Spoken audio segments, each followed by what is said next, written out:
Conscious Creation with Cassandra. Hello, I'm Cassandra, for those of you that don't know already.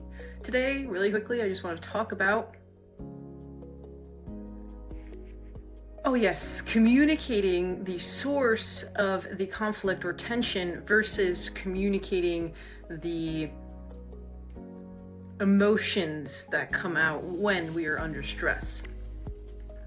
When you are with your partner, your significant other, or with friends, or with anybody, family members, and you get into a situation where you feel a lot of energy, let's say negative energy like anger, or being upset, or anything along those lines, and is directly correlated to something that this person did. What happens?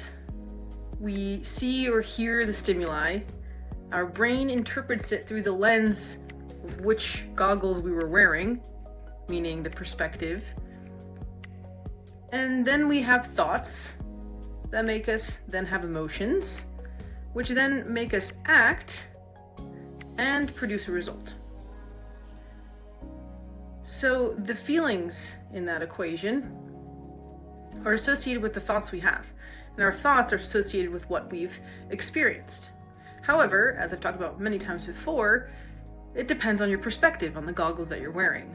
Let's say you haven't slept for 3 days. You will have a different experience with some form of stimuli than a person who has slept well for 3 days. So that kind of thing. It depends how our mood is, how we're feeling, how our internal energy is, how our gut microbiome is. There's a lot of factors that go into our mood and how we feel, and how we interpret external circumstances. So going back to the example of a partner or a friend or a family member, when they do something that then triggers something in us to then have us react. React in a way that sometimes is not pleasant. Let's say it makes us snap and we start yelling and we start getting angry and we let out this emotion of anger. Something that I've realized in my journey, when I get to that point where I'm about to release that anger or am in the energy of the anger, of course I can relate it back to what my partner did, what my family member did. I'm like, well, they didn't do the dishes like I asked them to, and now I have this emotion of anger because of it. If you observe yourself, if you take a moment in that space and ask your inner child, hey, what's really wrong right now? Because somebody not doing dishes is not the end of the world. We don't need to be flipping tables or really angry or screaming about that, right? What is actually wrong? What nerve was hit? What childhood wound was picked at because of the circumstance that we just observed? What's actually wrong? Sometimes it's that one doesn't feel important enough, one doesn't feel heard, etc., etc. I could probably give you tons of examples, not off the top of my head, of something that they experienced or learned as a child that is coming out as an adult.